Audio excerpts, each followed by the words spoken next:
So I've woken up with a view of Brussels Midi station. I really need to hop to it. I've got a train, or actually 4 trains to catch. Well, Brussels Midi or Brussels South was shrouded in a covering, but I'm not really sure there was a lot to hide. Well, we're entering the station through the entrance that was erected in 1954. There are shops and eateries in other parts of the station, but certainly this area is somewhat bleak. And it's 6 AM, but the main booking hall is already open. Good morning from Brussels Midi. So there's a TGV nestling behind my shoulder, but I should be on ICE 11, the 0625 to Frankfurt this morning. Today I'm going to be living the man in C61 dream of going to the Czech Republic via Cheb. From here in Brussels to Frankfurt, then on another ICE to Nuremberg, Nuremberg to Cheb, and finally Cheb to Karlovy Vary. Looking forward to going to Karlovy Vary because it's a famous spa town and I thought it'd be worth checking out. Yeah, I'm going to be travelling first class throughout, both with Deutsche Bahn and then České drahy. So yeah, let's see how this one goes.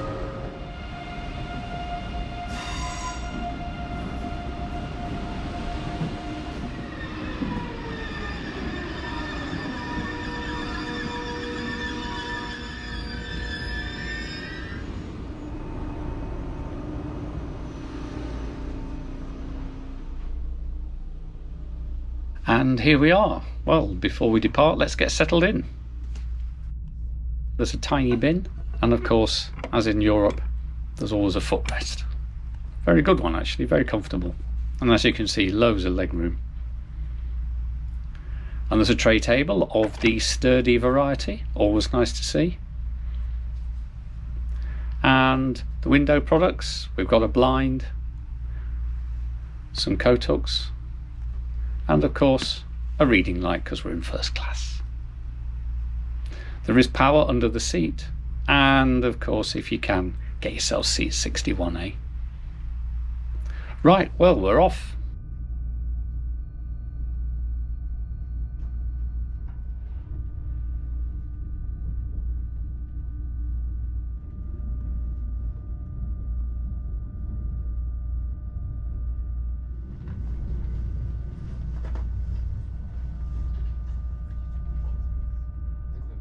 And we make a brief pause at Brussels North.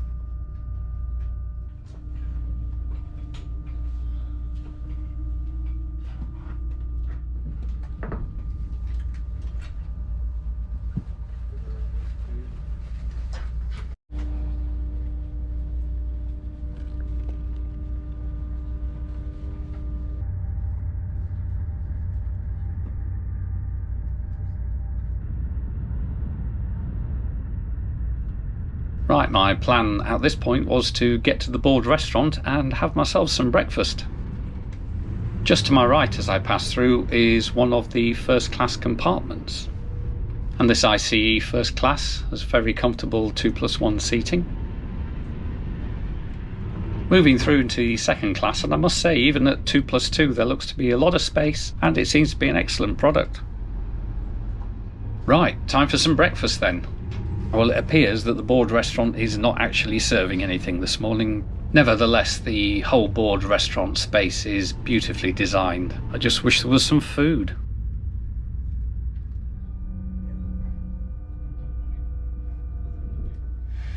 And we're into Liège. What a stunning station this is. Surely I'm going to have to come back and fully investigate this station. It really is a masterpiece. Well done, Santiago.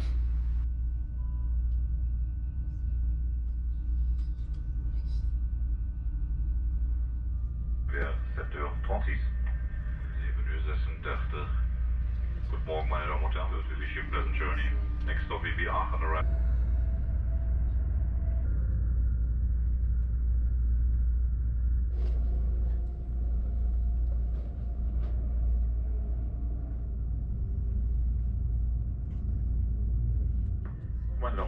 And here we are, Cologne. Another beautiful station.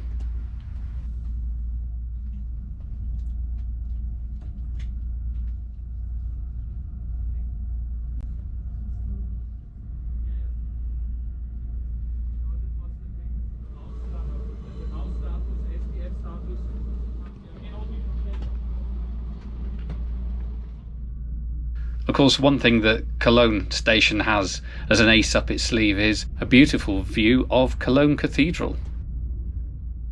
Right, now we've got to dodge a couple of Kaisers and get ourselves over the River Rhine. That's a lovely sight on a Friday morning.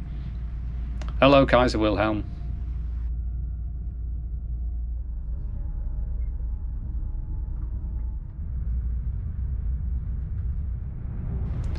We soon rejoin the high-speed line and get up to speed.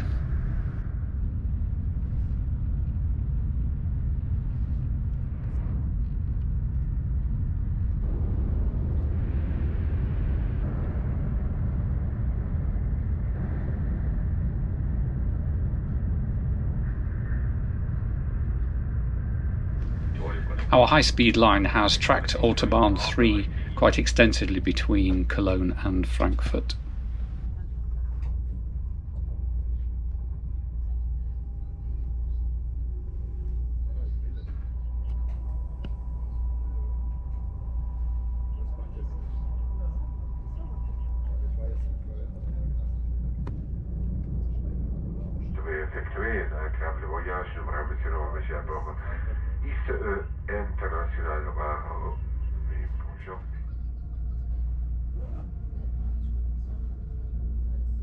Frankfurt signal box, dating from 1957, is now a listed building.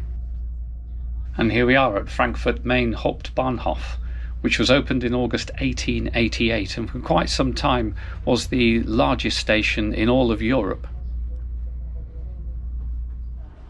And we pull into Frankfurt just 3 minutes late at 09:34, so for now, after the first leg, everything's going to plan. Frankfurt's neoclassical grandeur really is a delight.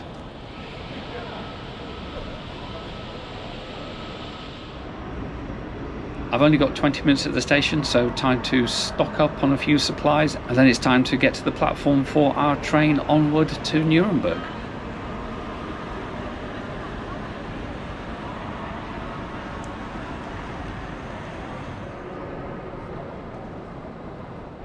Well, here's our train pulling in now. And of course, my reserved seat is right at the top end. So, back on another ICE, this time a Class 407 Velaro. And here we go, second leg. Just about 2 hours on the train this time, on our way to Nuremberg. Must say the interior obviously is very similar to the one we've just stepped out of. And we're off. Yes, we're going to be crossing the Main quite a few times now, as this route follows the course of the river between Frankfurt and Nuremberg. So it's straight to the board restaurant and a rather nice omelette, even though I don't think it looks that nice. It's a much more beautiful line this side of Frankfurt than the previous run, although I was too busy eating omelette to see all of it.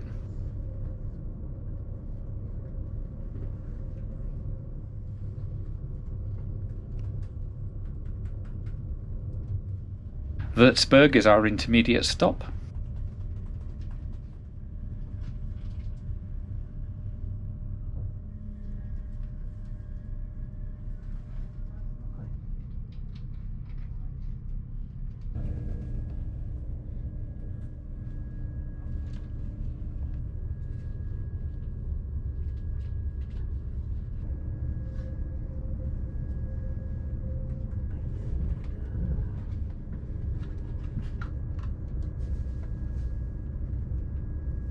How great it is to be treated to lots of views of the Main as we crisscross over the river.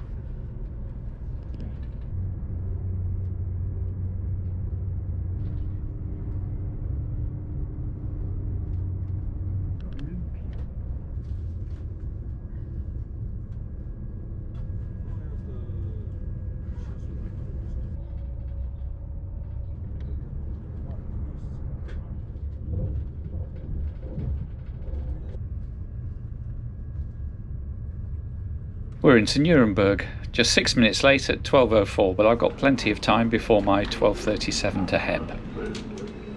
And the second leg was pretty good. Nürnberg station itself is a kind of mismatch between the whole shopping centre bolted on the front of a once old and grand railway station. I did find little glimpses of the old railway station, but it was pretty well hidden by the redevelopment. Time was getting on, and it was time to get my train to Heb. There was a little bit of concern on the platform, as there appeared to be a pop festival taking place in the Czech Republic over the weekend, and there was an awful lot of young Germans who wanted to get over to the Czech Republic, and there was only 2 coaches going through to Heb. But luckily, of course, they weren't going first class. Well, it'd be the first time that we've gone under diesel traction today, as we're in the company of the 612 regional DMU. So our third leg is 152 kilometres, and it'll take us 1 hour 45. Got myself a nice window seat and we're ready to go.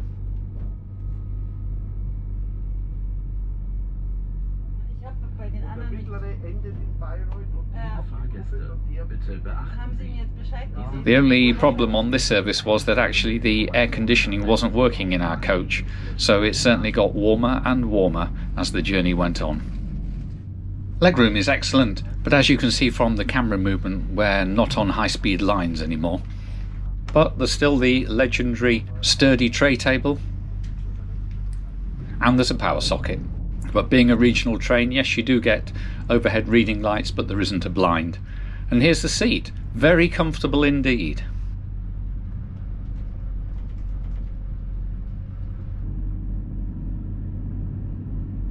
Also, the scenery really starts to pick up as we're soon following the valley of the river Pegnitz.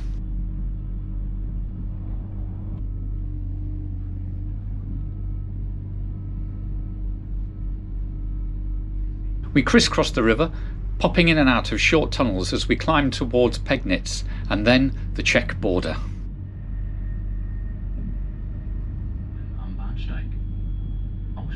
This really is a delightful run.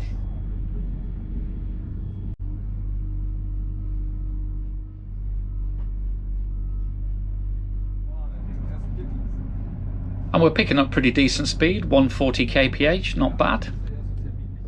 And Pegnitz is where our train divides and our 2 coaches take a right turn for Heb. We slowly pass Schnabelweide station, still with the name in the fractal typeface clearly visible.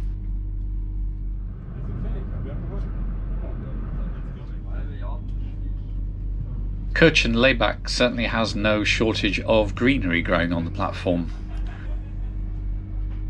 Certainly a little bit of faded glory going on here. So once outside Kirchlenbach, we reach our top speed of 160 km per hour, and our Class 612 gets a chance to display its tilt.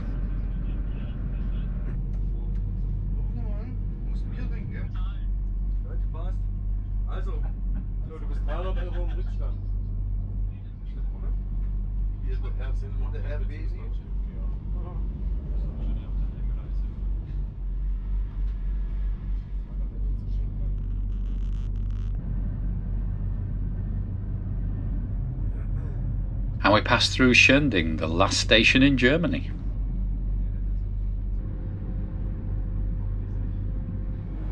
Well, we're on time into Heb, and just as the man in seat 61 predicted, my next train awaits right across the platform.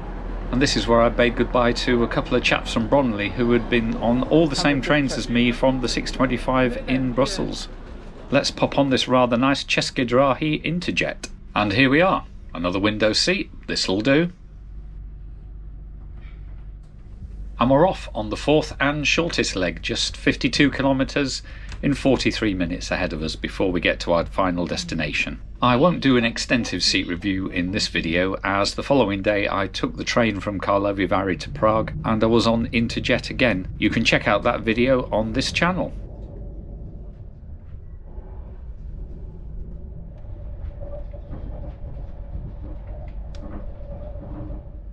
As was customary after the Second World War, towns with German-sounding names were renamed, and Sokolov was named after the Battle of Sokolova, which took place on the Eastern Front.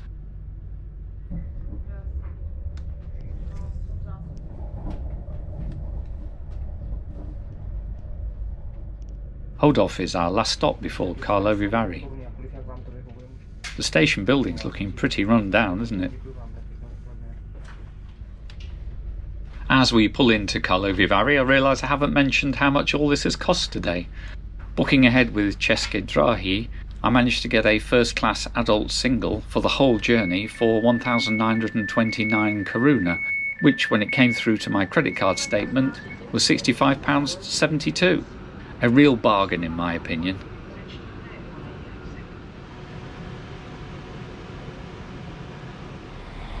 Well, I've made it to Karlovy Vary. Here we are, we're in the Czech Republic. This morning I was in Brussels. That was a great run. All the trains ran on time, or maybe the odd minute either way. And honestly, the seats got nicer with each train. So yes, the nicest seats were the new Interjets that have just pulled away from České drahy, so well done them. So I'm going to have a nice evening. I'm going to investigate this beautiful city, and then who knows where tomorrow will take me. Thank you so much for watching, and I hope you enjoyed this journey from Brussels to Karlovy Vary. I release trip reports every week. Please subscribe to the channel to see more of my travels around Britain and Europe.